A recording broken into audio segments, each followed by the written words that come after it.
यजामहे सुगन्धिं पुष्टिवर्धनम्। नमस्कार फ्रेंड, मैं आचार्य रेखा जैन अपने चैनल एस्ट्रो रेखा में आपका बहुत बहुत स्वागत अभिनंदन करती हूँ। फ्रेंड्स, आज इस वीडियो में हम विवाह के संबंध में दो टॉपिक कवर करने वाले हैं। अब देखिए, पहला टॉपिक तो है विवाह का योग कब बनता है। मतलब आज हम जानेंगे कि जन्म पत्री देखकर आप कैसे पता लगाएं कि विवाह का योग बन रहा है अथवा नहीं बन रहा। और दूसरा टॉपिक है कि एग्जैक्ट विवाह किस समय होगा, इसका पता कैसे लगाएं। अब देखिए, विवाह का योग तो बन गया, लेकिन एग्जैक्ट जिस समय विवाह होना है उसका पता भी लगाना अति आवश्यक है।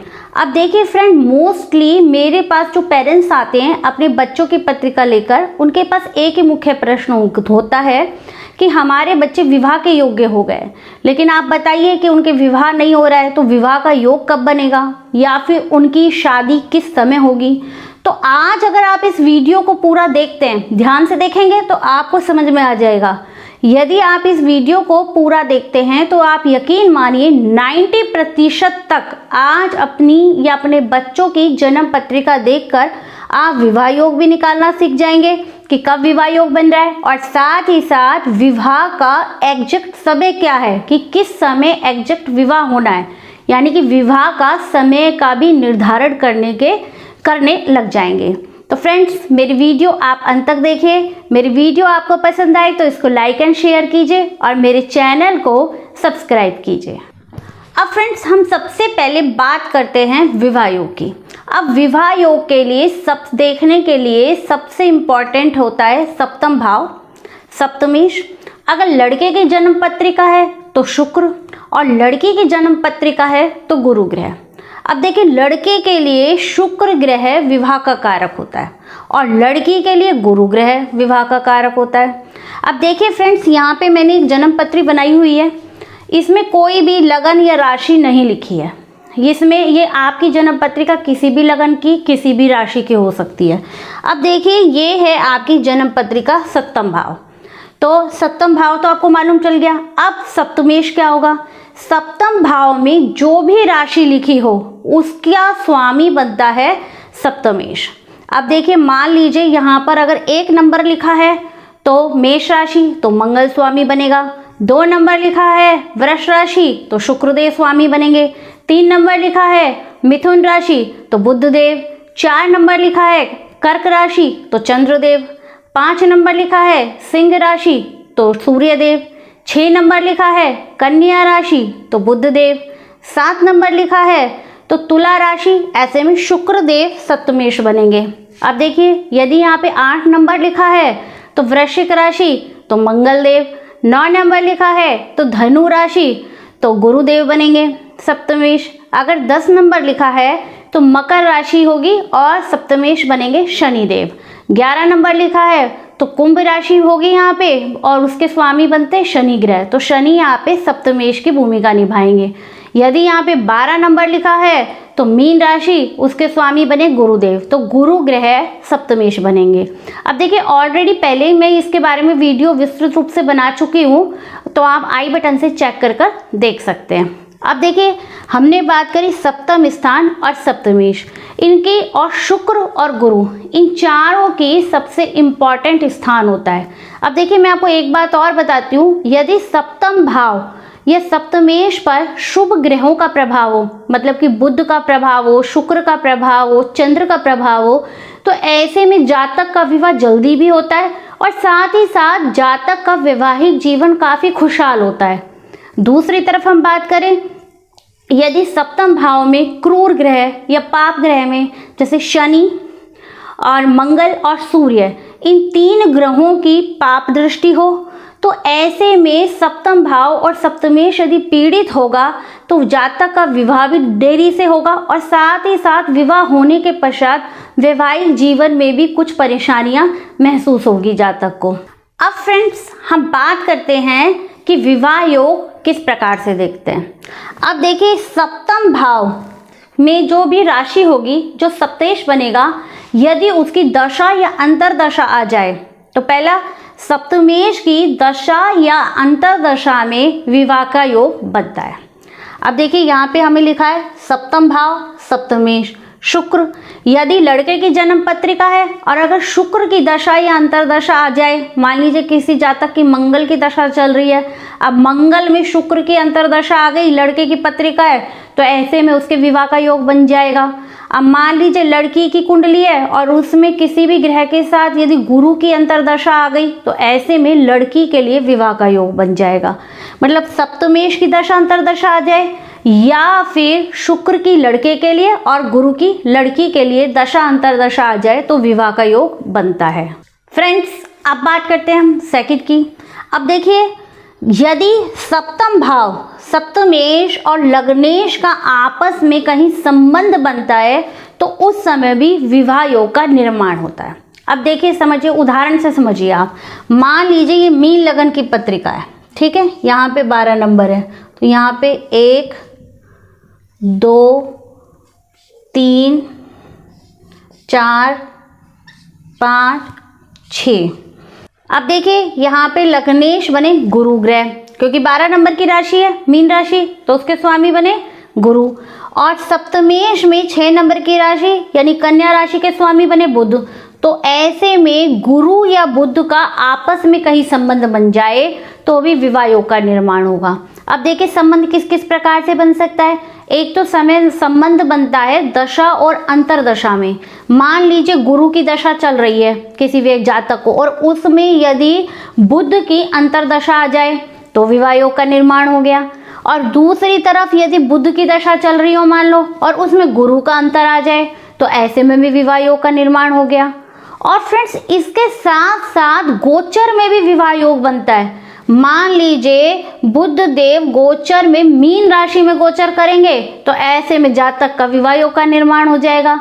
या फिर गुरुदेव कन्या राशि में गोचर करेंगे तो भी व्यक्ति के जातक के विवाह योग का निर्माण हो जाएगा। यानी आप समझ गए होंगे कि यदि दशा अंतरदशा में संबंध बनता है या फिर गोचर में संबंध बनता है तो ऐसे में भी विवाह योग का निर्माण हो जाता है। अब देखिए, ये तो हुआ सप्तेश प्लस लग्नेश। अब ऐसे ही सप्तेश के साथ यदि द्वितेश का संबंध बन जाए, मतलब कि इसमें सप्तम भाव का स्वामी तो बुध है, द्वितेश बने हमारे मंगल देव, तो ऐसे में यदि मंगल की दशा में जब बुध का अंतर आ जाए तो विवाह योग का निर्माण हो जाएगा। अब यदि बुध की दशा हो उसमें मंगल का अंतर आ जाएगा तो भी विवाह योग का निर्माण हो जाएगा। साथ ही साथ यदि गोचर में भी दोनों का संबंध बन जाए, मान लीजिए मंगल देव बुध के ऊपर गोचर करें, बुध की राशि में मतलब कन्या राशि में गोचर करेंगे तो उस समय भी विवाह योग का निर्माण हो जाएगा। अब देखिए, पहला कब बना, जब सप्तेश का लग्नेश के साथ संबंध बना, और दूसरा बना जब सप्तेश का द्वितेश के साथ संबंध बना। अब यदि सप्तेश का संबंध पंचमेश से बन जाए, यानी कि पंचमेश यहाँ बना चंद्रमा। अब देखिए, आपके में पंचमेश कोई भी ग्रह हो सकता है, कोई भी राशि हो सकती है, यहाँ पे चंद्रमा है। अब यदि बुध और चंद्र का आपस में दशा अंतरदशा में संबंध बन जाए अथवा गोचर में संबंध बन जाए तो भी आपके विवाह के योग का निर्माण हो जाता है। अब देखिए, सप्तमेश प्लस पंचमेश हो गया। अब सप्तमेश का यदि नवमेश के साथ संबंध बन जाए, अब देखिए यहाँ पे 7 और 8 तो नवमेश बने मंगल ग्रह। तो ऐसे में बुध या मंगल की आपस में या तो दशा अंतरदशा में संबंध बन जाए, साथ ही साथ या गोचर में संबंध बन जाए तो भी जातक के विवाह योग का निर्माण हो जाता है। तो फ्रेंड्स, ये तो है। इसके साथ साथ यदि सप्तम भाव में आपकी जन्म पत्रिका में कोई ग्रह विद्यमान है तो उसकी दशा अंतरदशा में भी विवाह योग का निर्माण होता है। मान लीजिए, मैं एक उदाहरण के तौर पे बता रही हूँ, अगर किसी व्यक्ति के 7th हाउस में सूर्य देव हैं तो ऐसे में सूर्य की दशा अंतरदशा के बीच में भी विवाह के योग का निर्माण होगा। अब मान लीजिए किसी ग्रह की भी दशा चल रही हो, यदि अंतरदशा सूर्य की आ जाती है तो ऐसे में विवाह योग का निर्माण होता है। अब देखिए, 7वें भाव में स्थित ग्रह आप समझ गए होंगे। इसके साथ राहु की दशा। फ्रेंड, ज्योतिष में राहु को ब्याहु की संज्ञा भी दी गई है। ये आपको वर्ड कुछ नया लग रहा होगा, लेकिन राहु की दशा अंतरदशा में भी विवाह योग का निर्माण होता है। तो तो फ्रेंड्स, ये तो आपने जाना कि जन्म कुंडली में विवाह योग किस प्रकार से बनता है, मतलब कि विवाह योग कब बनता है। अब मान लीजिए किसी जातक का विवाह का योग चल रहा है, विवाह योग बन गया, लेकिन ये कैसे पता लगाएं कि व्यक्ति की एग्जैक्ट किस समय मैरिज होनी है, शादी किस समय एग्जैक्ट क्या होगी, मतलब विवाह का समय का निर्धारण कैसे करें। तो देखिए फ्रेंड, इसके लिए हमें गोचर कुंडली देखनी होगी, गोचर को देखना होगा। देखिए विवाह में गोचर का बड़ा इंपॉर्टेंट स्थान है। अब देखिए गोचर में गुरु और शनि का दोहरा गोचर लग्नेश और सप्तम भाव में होना चाहिए।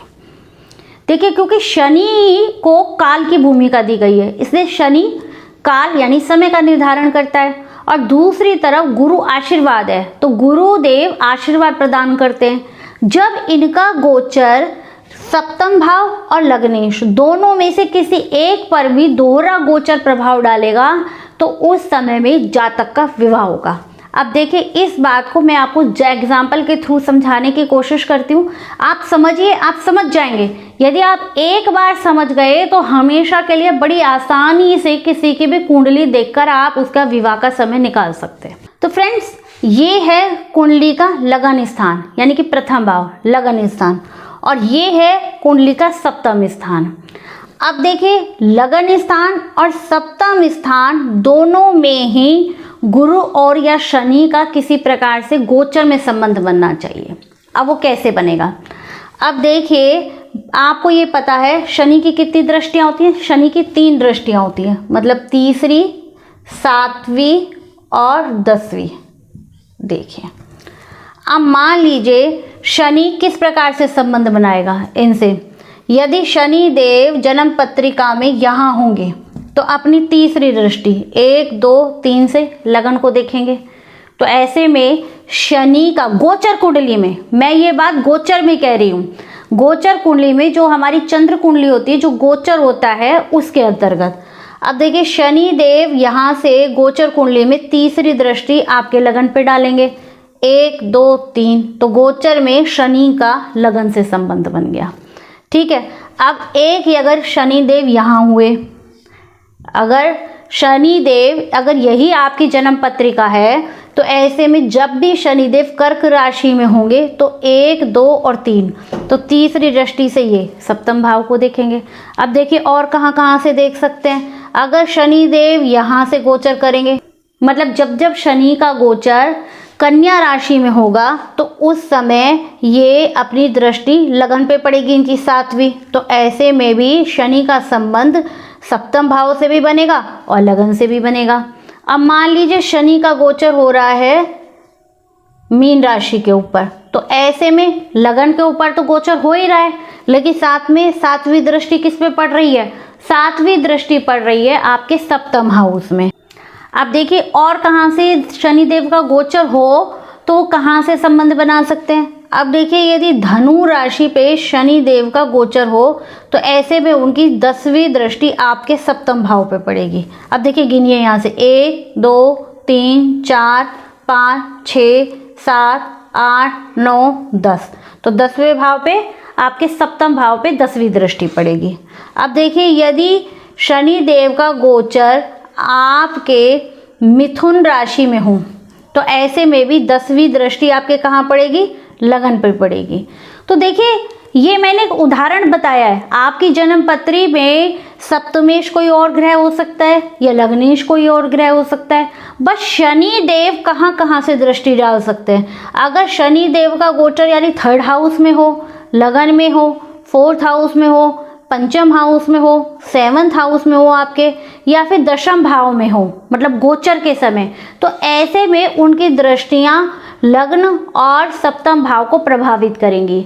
एक तो हो गया ये शनि देव का गोचर। अब हमने यहाँ बात करी है दोहरे गोचर की, तो दूसरी तरफ हमको गुरु का गोचर भी देखना पड़ेगा। अब देखिए गुरु की दृष्टि होती है 5वीं, 7वीं और 9वीं दृष्टि। अब देखिए फ्रेंड, गुरु कहाँ कहाँ से गोचर करेंगे कि आपके लगन और सप्तम भाव पे गुरु का संबंध बने। अब देखिए यदि गुरु का गोचर आपके वृष राशि में हो तो ऐसे में उनकी 5वीं दृष्टि कहाँ पड़ेगी? सप्तम हाउस में। 1, 2, 3, 4, 5, तो ऐसे में सप्तम हाउस को प्रभावित कर लेंगे गुरु। मान लीजिए शनि का गोचर इनमें से किसी एक स्थान पे हो रहा हो और गुरुदेव का गोचर वृष राशि में हो गया, तो जिस एग्जैक्ट समय में दोनों ने प्रभावित कर दिया लग्न या सप्तम भाव में से किसी भी एक को, तो वो ही एग्जैक्ट समय आपके विवाह का होगा। अब देखिए और कहाँ से कर सकते हैं। अब देखिए यदि यहाँ से यहाँ पे गुरुदेव का मकर राशि में गोचर होगा, तो ऐसे में गुरुदेव की 9वीं दृष्टि आपके सप्तम हाउस में पड़ेगी। अब देखिए फ्रेंड, यदि वो लगन में मतलब मीन राशि में अगर गोचर करेंगे, अब देखिए मैंने अपनी पिछली वीडियो में बताया था अप्रैल के बाद गुरुदेव किस में आएंगे, मीन राशि में, तो उनका गोचर किस में चलेगा, मीन राशि में। तो ऐसे में यदि जब गुरुदेव का मीन राशि में गोचर आएगा तो उनकी 7वीं दृष्टि किस पे पड़ेगी, आपके सप्तम भाव में। और यदि गुरुदेव का गोचर आपके कन्या राशि में पड़ता है तो ऐसे में भी उनकी 7वीं दृष्टि आपके लगन पे पड़ेगी। इसके अलावा यदि गुरुदेव आपके इसमें पंचम हाउस में यानी कि कर्क राशि में गोचर करते हैं तो यहाँ से आपकी 9वीं दृष्टि किस पे पड़ेगी, आपके लगन हाउस पे पड़ेगी। और मान लीजिए यहाँ से गुरु का गोचर होता है आपके 9th हाउस से, तो फिर आपकी पंचम दृष्टि पड़ेगी यहाँ से। तो इस प्रकार से शनि और गुरु दोनों दोहरे रूप पे लगन और सप्तम भाव से संबंध बनाएंगे, तो वही एग्जैक्ट समय आपका विवाह का होगा। तो फ्रेंड्स, आशा करती हूँ आज इस वीडियो में आप समझ गए होंगे कि किस प्रकार से विवाह का योग बनता है। अब देखिए विवाह का योग के लिए ये चार्ट है, सप्तम भाव सप्तमेश शुक्र और गुरु, सप्तम प्लस लग्नेश का संबंध बन जाए या फिर सप्तम प्लस द्वितेश का संबंध बन जाए, साथ ही साथ सप्तम प्लस पंचमेश का, सप्तम प्लस नवमेश का, सप्तम भाव में स्थित ग्रह का कोई संबंध बन जाता है उनकी दशा अंतरदशा में, राहु की दशा अंतरदशा में। तो ये तो हुए विवाह के योग कब बनेंगे। साथ ही साथ जब सप्तम भाव और लगन भाव पे गुरु या शनि दोहरा गोचर जब दोनों को आएगा तो उस समय व्यक्ति विशेष का विवाह उस समय पे होगा। तो इस प्रकार से हम समय का निर्धारण कर सकते हैं।